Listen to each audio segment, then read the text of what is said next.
Pasamos a la lectura del primer capítulo de nuestro libro que estamos leyendo. El cristiano ateo o los cristianos ateos somos todos aquellos que decimos creer que Dios existe, pero que vivimos como si Dios no existiera. Y quedamos que todos hemos pasado en algún momento de nuestra vida como supuestos creyentes, como supuestos cristianos, todos hemos experimentado periodos de traición a nuestra fe, traición a nuestras convicciones. Al principio, cuando no sabíamos manejar esta contradicción, esta hipocresía nuestra, ¿cuántas veces estuvimos a punto de abandonar la fe cristiana? Pero algo más allá de nuestras mentes, algo más allá de nuestra mente cognitiva, algo más allá de nuestra mente sentimentativa, algo más profundo dentro de nosotros nos decía que no convenía abandonar la fe cristiana a pesar de nuestra hipocresía, de nuestras traiciones, porque parecía que el camino nos parecía que el camino era verdadero, que sí era el camino correcto. Y entonces fuimos invitados a continuar avanzando a pesar de esta contradicción. Finalmente, en algún momento de nuestra vida, hemos tenido que entender que ser cristiano no significa ya no pecar nunca. Que la vida cristiana no consiste ni siquiera, o sea, el tema principal no es el del pecado. Que no consiste, la vida cristiana no consiste en estar pensando si esto es malo o no es malo, si nos vamos a ir al infierno, no, tonterías por el estilo. La vida cristiana consiste en poner los ojos en un punto de referencia eterno, en algo que trasciende al espacio, al tiempo, la materia, la energía, que trasciende a la historia humana misma, que está allá, ¿sí? Y que hacia allá hay que dirigirnos. Ese punto que está allá, entre comillas, allá en lo eterno, en eternum, es un buen punto al cual dirigirse. Entonces, nuestra primera conclusión de la lectura pasada es esa, o sea, ser cristianos no consiste en no pecar nunca, sino cada vez pecar menos. Vimos también la semana pasada que no es lo mismo el ateísmo filosófico, ¿no es cierto? No es lo mismo el ateísmo filosófico, el ateísmo académico, el ateísmo intelectual, de los que practican ese orgullo espiritual ay, no hay pruebas suficientes de que Dios exista y además la ciencia está tan avanzada que por qué permanecer en ideas medievales y antiguas. O sea, ese es un tipo de ateísmo que podríamos llamar ateísmo académico, ateísmo intelectual y lo que sea. Y este libro no habla de eso. O sea, ese es otro tema. Ese asunto se aborda de otra manera.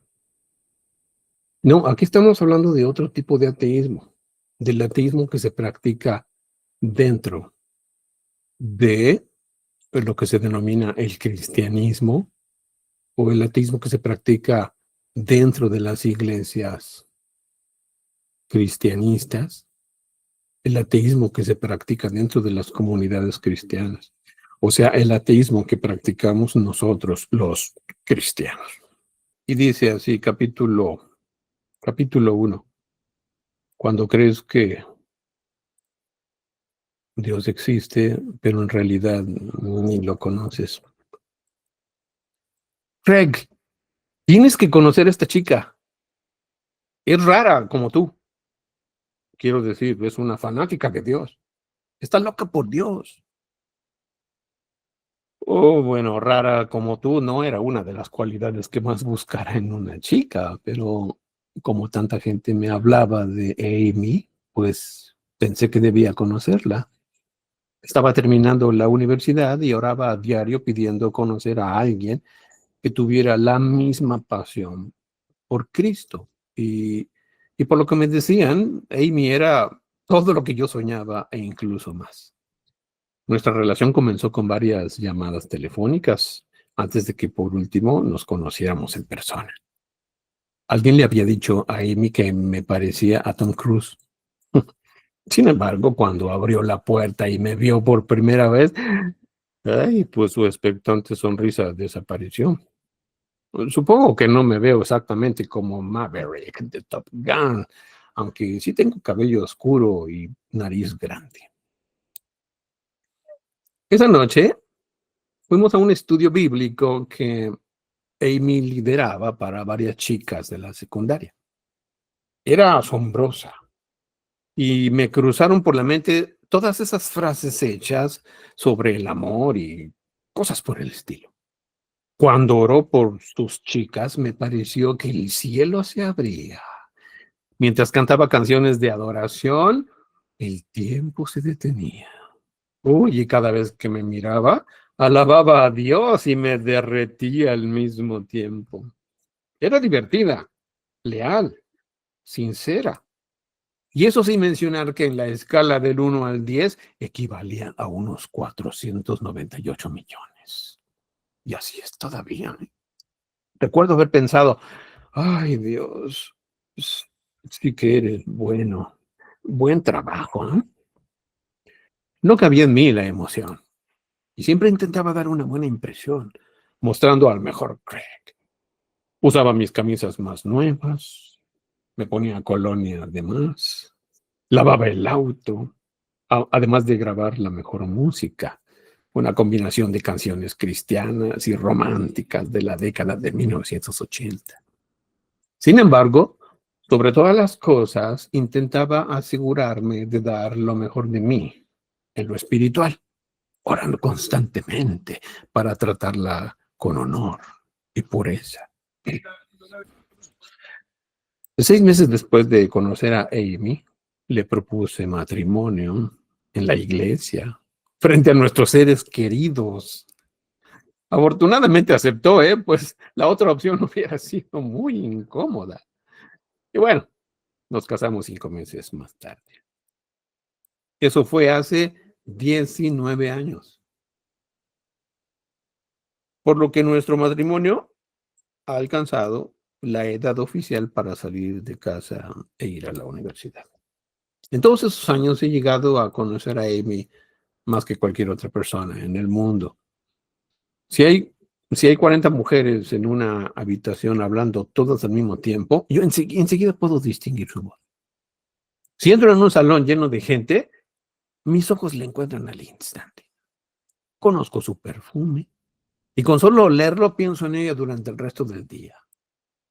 Sé cuál es su color predilecto, su canción preferida, su comida favorita, cuál de mis camisas es la que más le gusta. No obstante, a pesar de lo mucho que nos conocemos, e incluso después de casi 2 décadas, nuestra intimidad sigue creciendo. Ujú. Repito, a pesar de lo mucho que nos conocemos, e incluso después de casi 2 décadas, nuestra intimidad sigue creciendo. Constantemente aprendemos cómo conectarnos y comunicarnos en el nivel más profundo. Casi puedo leer su mente. Si pasa algo y Amy no está, sé exactamente lo que haría ella.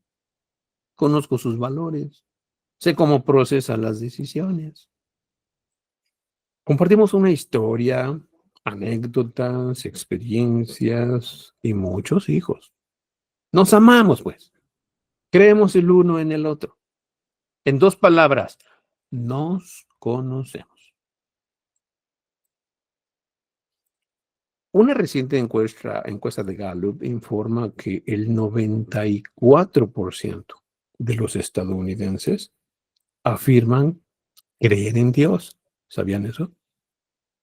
o al menos en un espíritu universal, trascendente. Sin embargo, con solo echarle un vistazo a las escrituras y a nuestra cultura, queda en evidencia que los que conocen de veras a Dios no llegan al 94%, ni mucho menos. Y es que me refiero a conocer a Dios de una forma íntima, de verdad. Conocer a alguien personalmente no es lo mismo que creer. Para muchos, la sola idea de conocer a Dios y mantener una relación con Él es algo que suena improbable, irrealista, una cosa que no se puede lograr. Parte de la confusión surge de no llegar a reconocer los diferentes niveles de intimidad en el proceso de conocer a Dios. Pausa. Yo les invito a que recuerden que él es un escritor y un pensador estadounidense. Si ustedes ya captaron lo que dije antes, se van a dar cuenta que en la lectura, cuando él dice conocer, él se refiere a lo que yo en español, acá en América Latina, para nuestros amigos que nos conocen y nos escuchan, es lo que yo llamo saber o saborear a Dios. ¿Hasta ahí vamos bien? ¿Mm? Ahora, lo que yo llamo conocer, que es un conocimiento teórico, ¿sí? Él lo va a decir, va a decir creencia, believe en inglés. Entonces, él está criticando el acto de simplemente believe in God, creer en Dios, teórico, creer en el Dios de las predicaciones, en el Dios de las conferencias, pero él dice, no, necesitamos conocer a Dios. Y es lo que yo llamo saber o saborear a Dios con intimidad. Continuamos. Algunos conocen a Dios por reputación, así como conoceremos a alguien por lo que nos cuenta un amigo, por ejemplo. Tal vez sepamos un poco acerca de Dios. Y hasta hayamos ido a la iglesia algunas veces, o escuchado algunas historias bíblicas, y tengamos nuestro versículo favorito pegado con un imán allá en nuestro refrigerador. No obstante, esas son cosas secundarias. Otros conocemos a Dios a través de nuestros recuerdos. Hemos experimentado de verdad su gracia, su bondad y su amor en el pasado. Es como cuando hace poco me topé con un viejo amigo de la universidad. 20 años atrás, éramos inseparables. Bueno, asistimos a clases, él y yo, practicábamos deportes y conocimos a Cristo juntos al mismo tiempo. Sin embargo, después de graduados, perdimos contacto. Conocí a esta persona hace años, pero no puedo decir que la conozco ahora. Ajá. Un segundo. Acuérdense que tengo que checar el WhatsApp porque a veces tienen problemas técnicos. Mire, ahí está. Uno de nuestros alumnos dice, por favor, no dejes de grabar la lectura.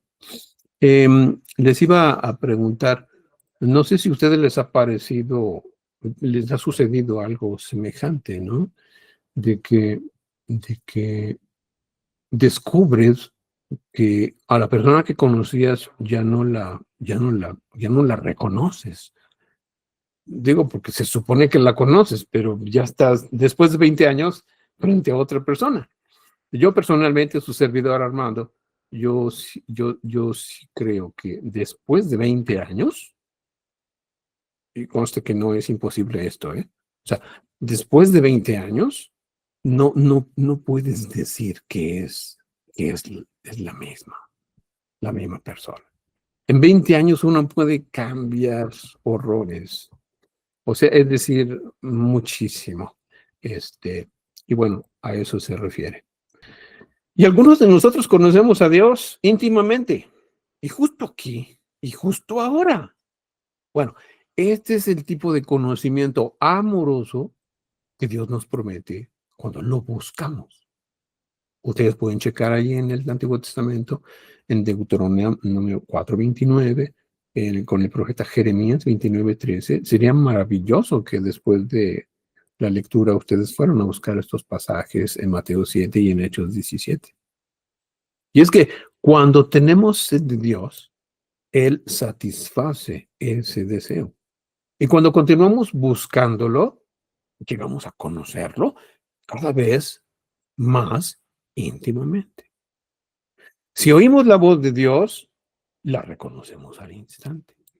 Hablamos con Él todo el tiempo y lo echamos de menos cuando las circunstancias nos distraen de percibir su presencia. Construimos una historia juntos, acumulando una tras otra las experiencias compartidas. Amamos a Dios, confiamos en Dios, porque conocemos a Dios.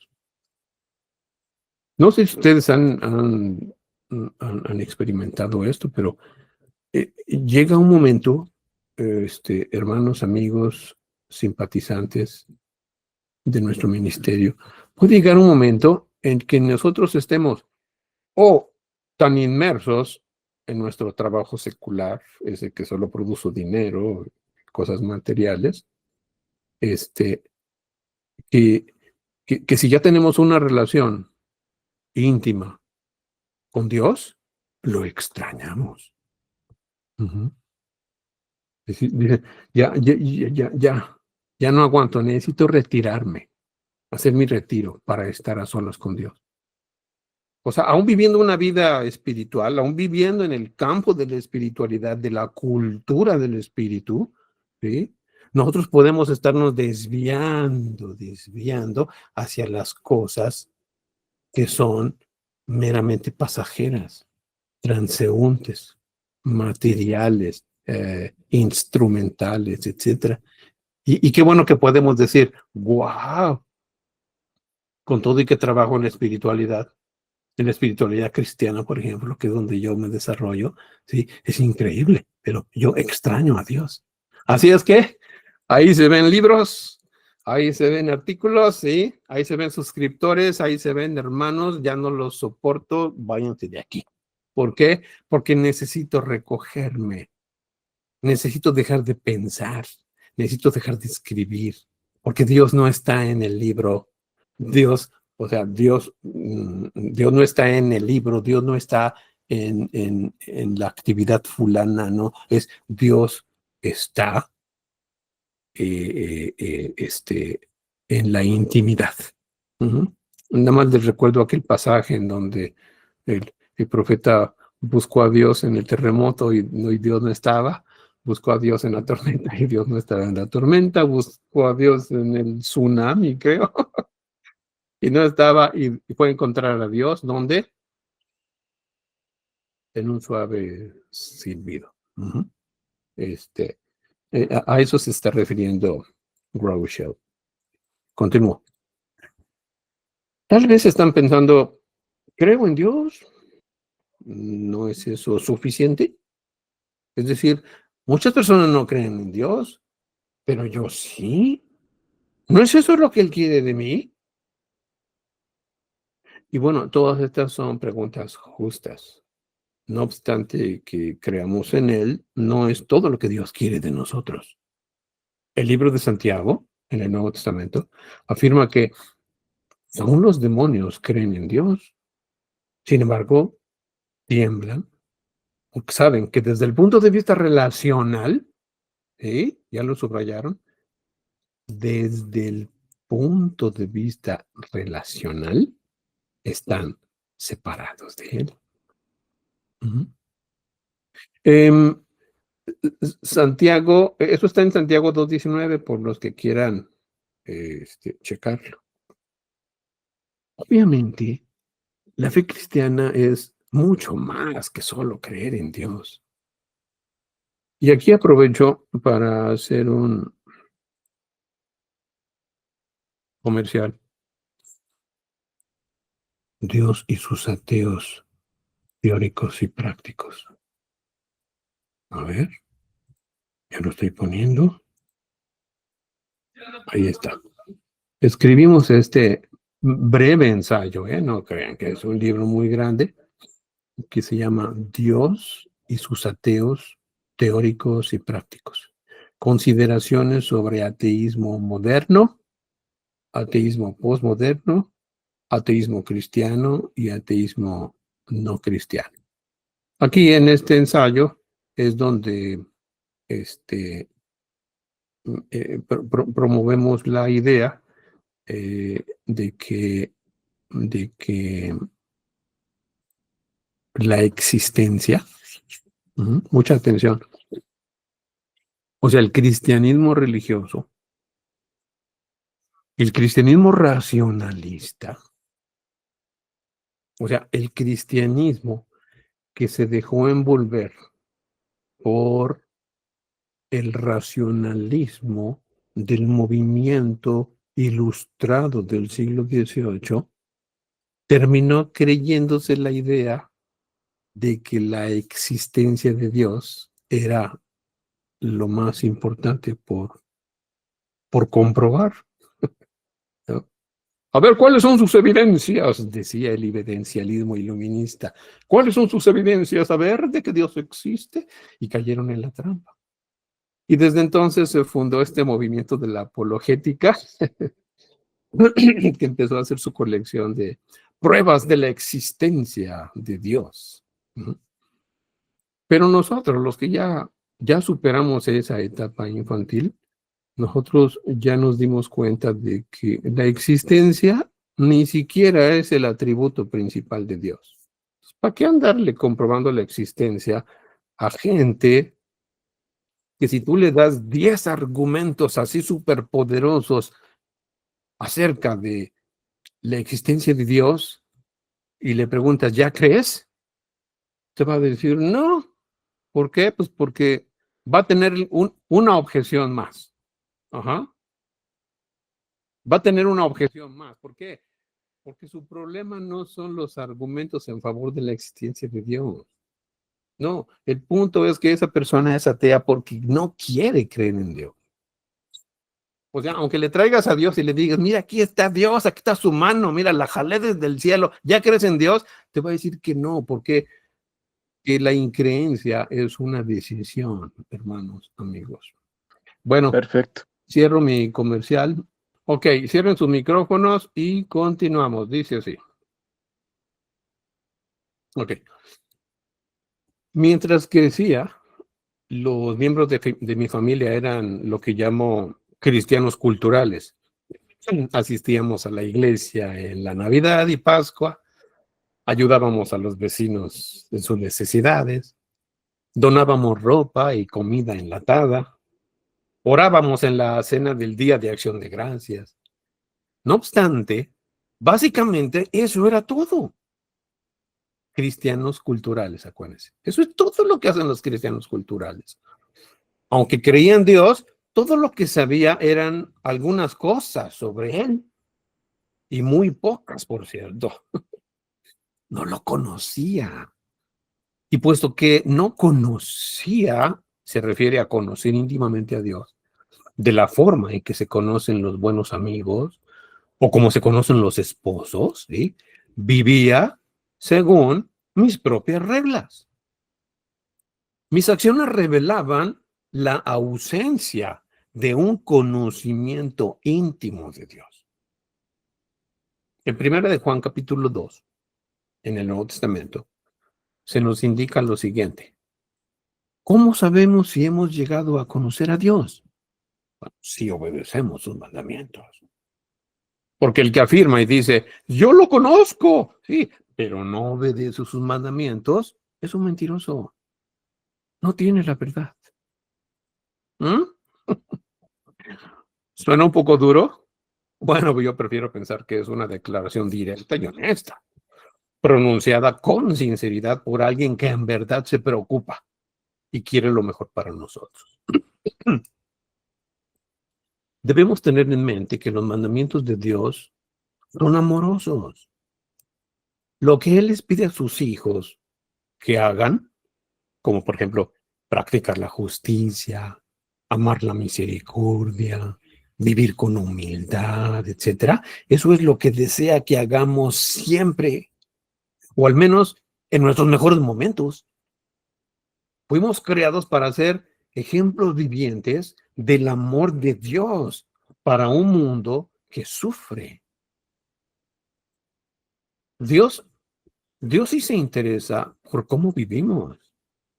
Y una relación con Él naturalmente resultará en actitudes y acciones diarias, ¿no es cierto?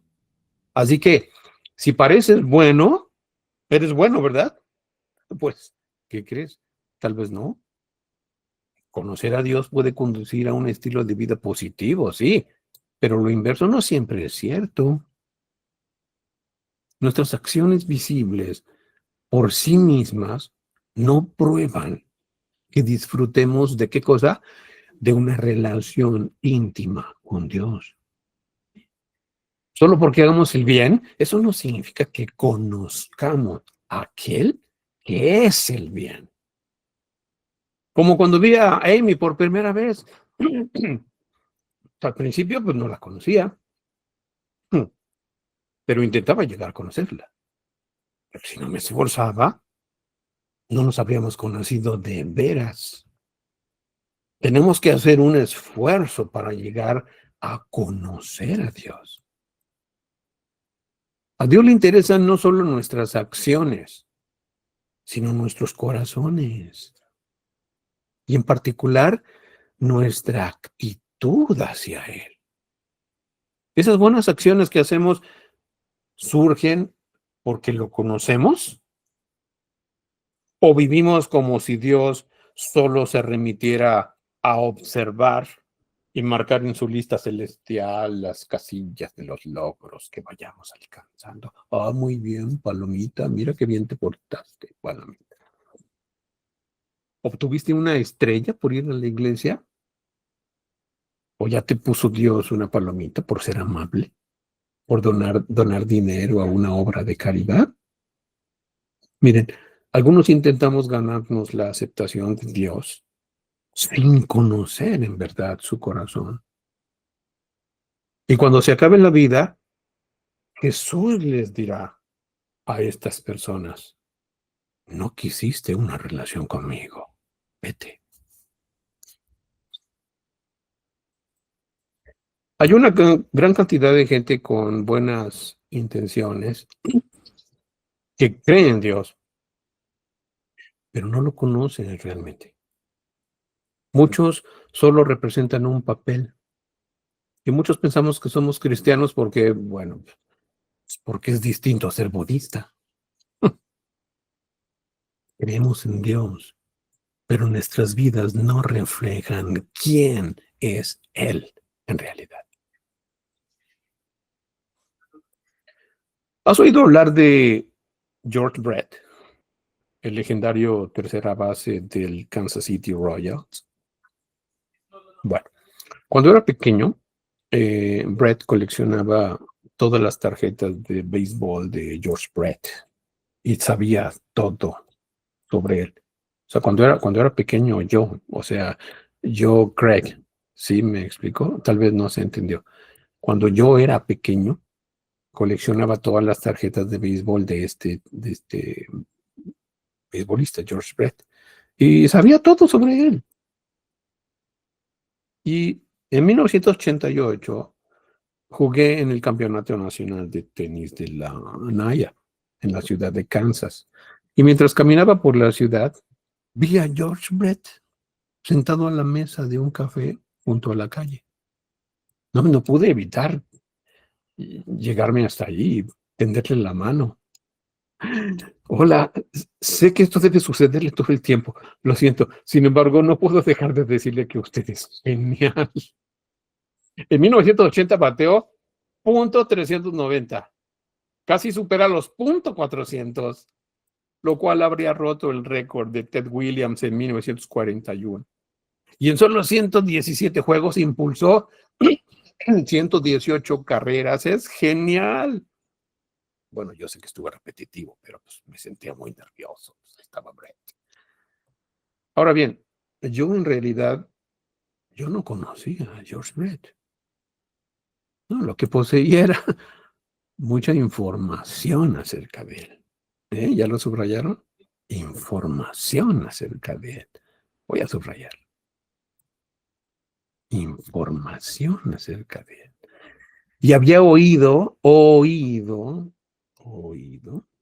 que era arrogante y maleducado, el beisbolista. No obstante, según mi experiencia, su conducta fue por completo opuesta. Me preguntó, así que sabes todo acerca de mí, ¿eh? Le dije, bueno, pues apenas empiezo. Mm, asombroso. ¿Quieres sentarte con nosotros? Charlemos un poco. Y Brett acercó una silla para mí. Y después de hablar durante 15 minutos, George me preguntó, ¿y qué te trae a la ciudad de Kansas? Bueno, le dije que jugaría en el torneo de tenis al día siguiente y me felicitó. Y dijo, ¿sabes? Ya que me viste jugar durante todos estos años, trataré de ir a verte jugar mañana. ¿Está bien?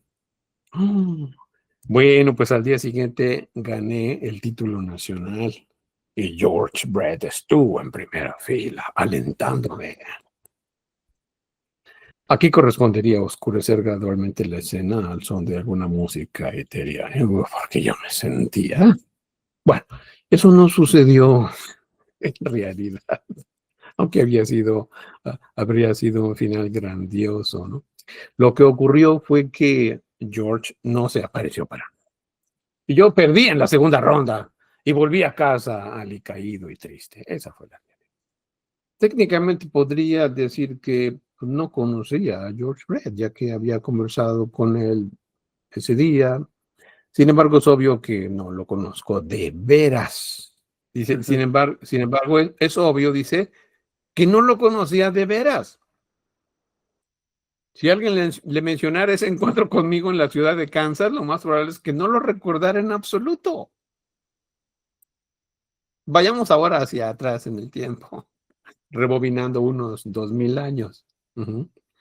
Cuando el apóstol Pablo escribió su carta a los habitantes de Galacia, lo que hoy es Turquía, ellos habían experimentado, repito, otra vez desde acá, ellos habían experimentado al Dios real y viviente. Miren, ya no se marcó. Ahí está. Pero luego cayeron en la trampa, ¿eh? Pero luego cayeron en la trampa del legalismo. Conocían a Dios con intimidad, de veras, pero no lo suficiente para evitar que los absorbiera una vida basada en la ley de Moisés y no en el amor.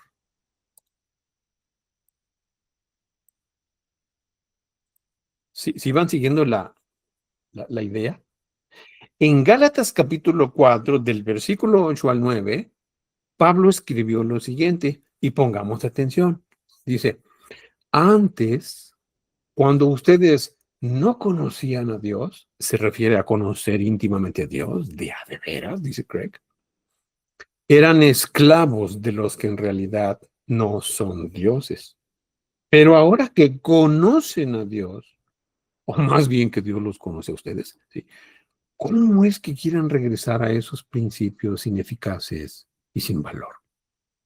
¿Quieren volver a ser esclavos de ellos? Ay, hermanos, amigos, alumnos, estudiantes, simpatizantes. A mí me llegan muy fuerte esas palabras. O sea, lo que estoy entendiendo que Craig está diciendo en estos párrafos es que si tú ya entras en una relación de intimidad con Dios, a menos que continúes cultivando tu relación íntima con Dios, vas a terminar cayendo, atención, en alguna de las trampas del cristianismo. Incluso puedes llegar, conste, este es Armando Toledo el que está hablando, ¿sí? Puedes llegar a pensar que tienes una religión y que tu religión tiene un nombre y que su nombre es cristianismo. Y puedes llegar a pensar incluso que tienes que defender el cristianismo, que tienes que aprender artes marciales de la apologética, para que cuando te ataquen los ateos y con sus pruebas científicas de que Dios no existe, tú y les demuestres con los argumentos que Dios sí existe y que Jesús sí es Dios y que nos vamos a ir al cielo, igual todas las doctrinas del cristianismo. No sé si me estoy explicando. Si tú no aprendes a tener una relación íntima con Dios, tú puedes caer en las muchas trampas que están puestas delante de nosotros. Puedes llegar a caer en el legalismo del cristianismo. Por ejemplo, ¿es cristianista la trampa llamada págame tu diezmo? Es cristianista y es una trampa. Pero puedes no darte cuenta. Puedes no solo no darte cuenta de que es una trampa financiera, sino que puedes llegar incluso a defender con argumentos esa trampa que te entrampó y que te está quitando el 10% de tus ganancias. O sea, puedes salir a defender tu obligación de pagarle el diezmo a sacerdotes que viven de ello.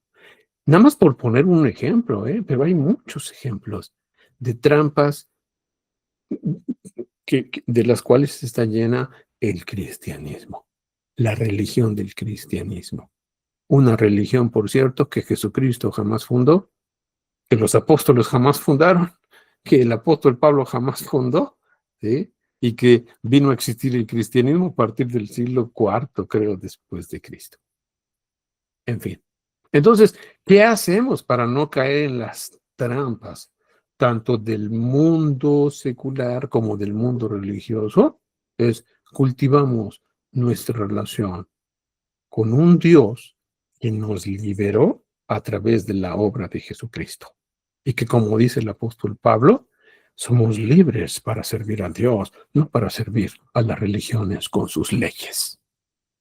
¿Continuamos? Dice, sí. Sí, por favor. Listo, dice. En esencia, lo que Pablo les decía es esto. Ustedes conocen a Dios, sí, pero no lo suficiente como para evitar sus viejos hábitos. Esas actitudes que les hacen daño y afectan su relación íntima con Dios. Eso es lo que está diciendo. En el siglo XXI, más nos valdría preguntarnos, ¿somos nosotros así también? Como los Gálatas. Quizá conocemos a Dios hasta cierto punto. Es posible que hayamos orado alguna vez para recibir a Cristo y hasta que le rogáramos a Jesús que transformara nuestras vidas. Incluso podemos tener un entendimiento básico de Dios o nos hemos sentido de verdad cerca de Él. No obstante, ahora ya no lo conocemos tan bien, ¿no es cierto? Por último, están los que conocen a Dios íntimamente y les sirven con todo el corazón.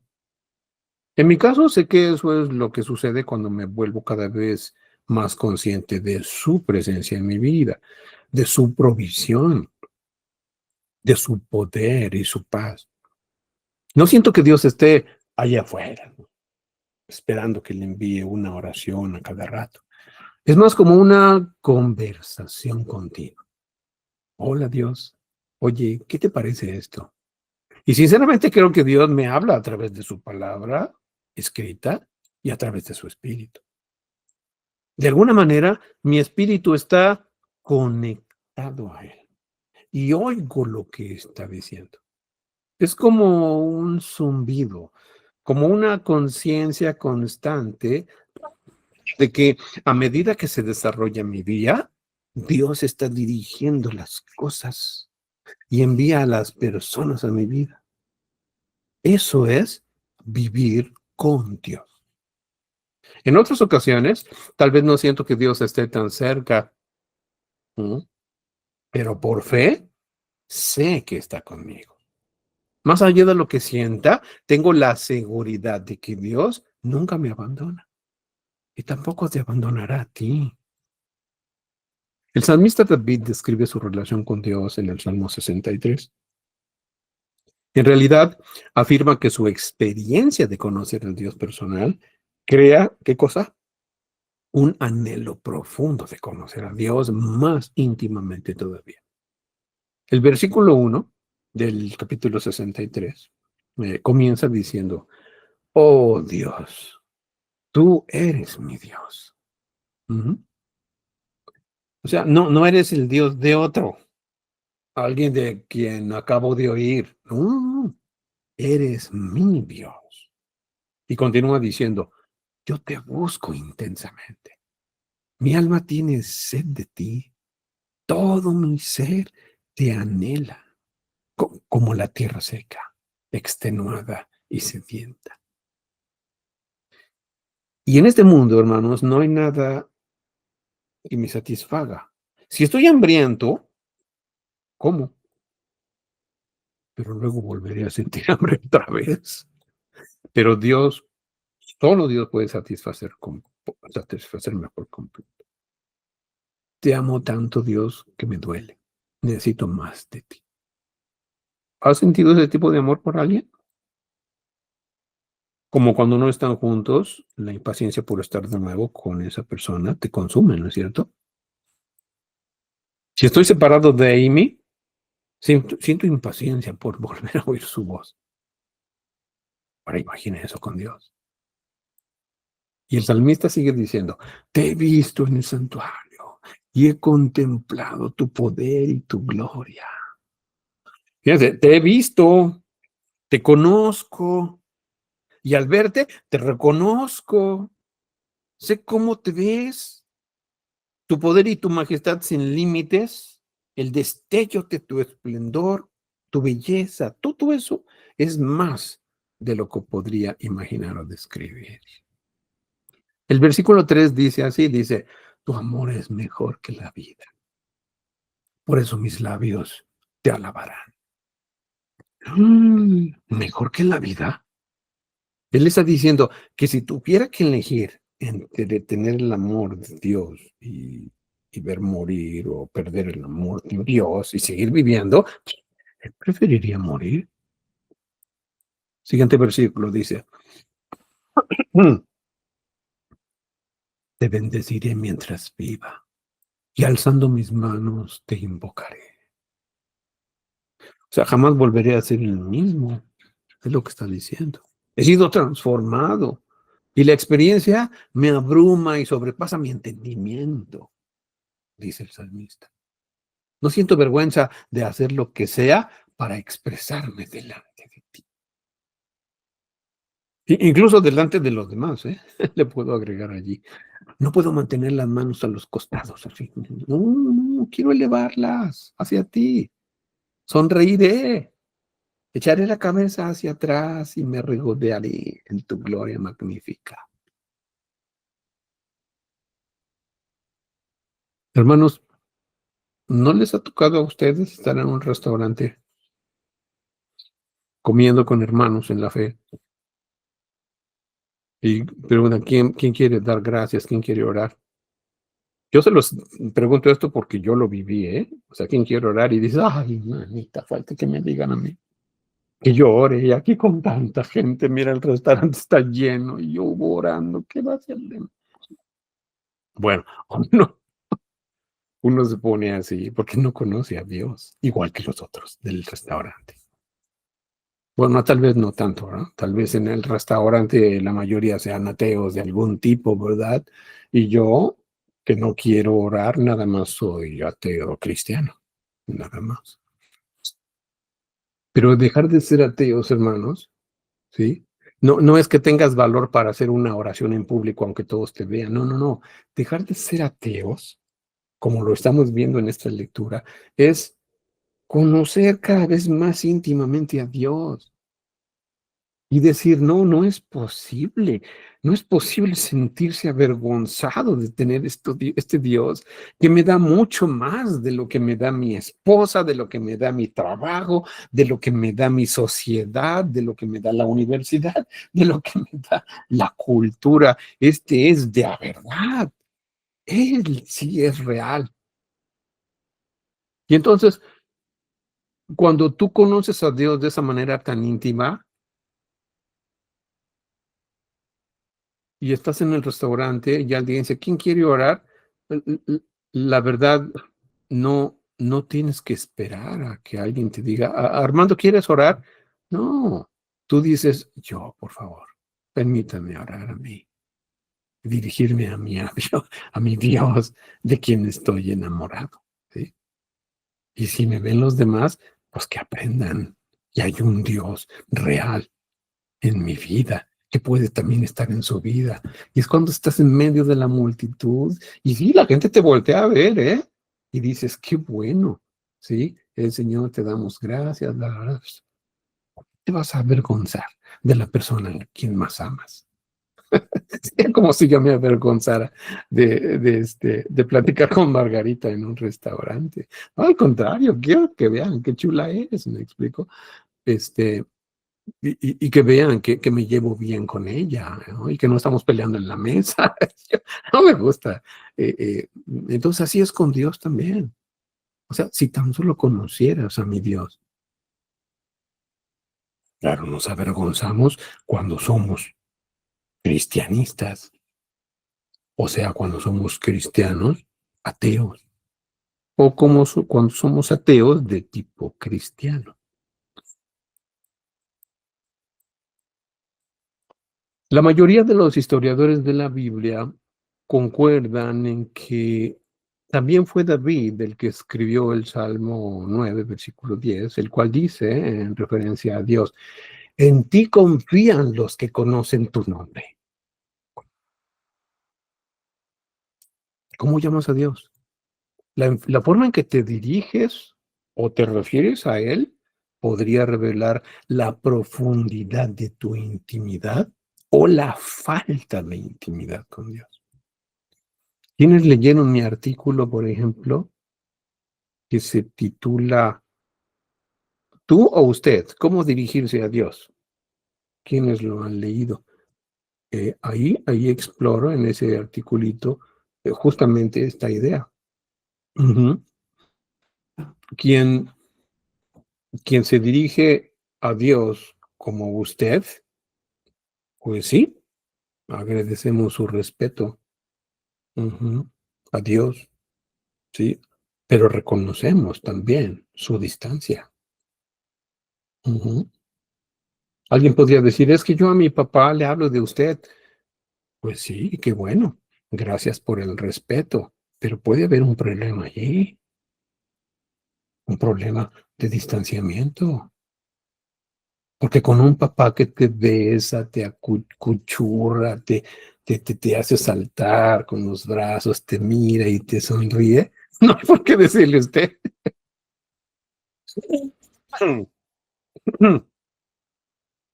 Punto y seguido.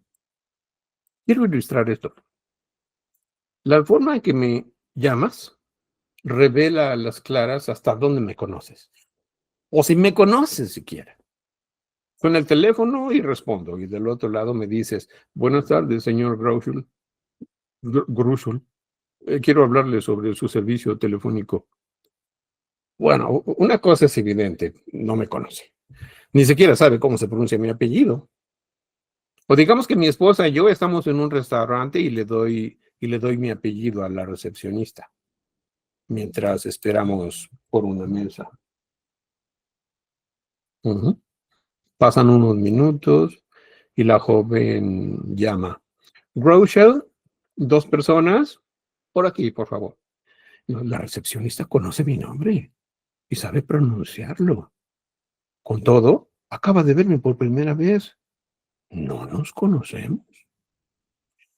Si tú me llamas Pastor Craig, lo más probable es que me conozcas un poco. Sabes lo que hago y tal vez me hayas oído hablar o conoces algunos de mis temas favoritos y mi personalidad visible. Sin embargo, utilizas el título pastor. Así que, pues, no me conoces personalmente. Si me dices, Craig, bueno, eso supondría que me conoces mejor. Así me llaman mis amigos, los más cercanos. No obstante, si me dices, Rose, eso significa que eres mi amigo desde hace mucho tiempo, que tenemos una historia. Y has prometido no contarla, por cierto. Al llamarme Grouch, muestras que me conoces desde hace al menos 20 años. Y luego están los que tienen derechos exclusivos a llamarme de maneras mucho más íntimas. Son 6 personas pequeñitas a las que amo muchísimo y permito que se trepen en mi regazo. Me acarician y me dicen cosas como, hoy tienes que afeitarte. O me dicen, hoy eres el mejor. Y me dicen, ¿puedo comer dulces? Ellos me llaman papi. Me conocen mucho mejor que los que me llaman Grouch. El nombre revela el grado de intimidad.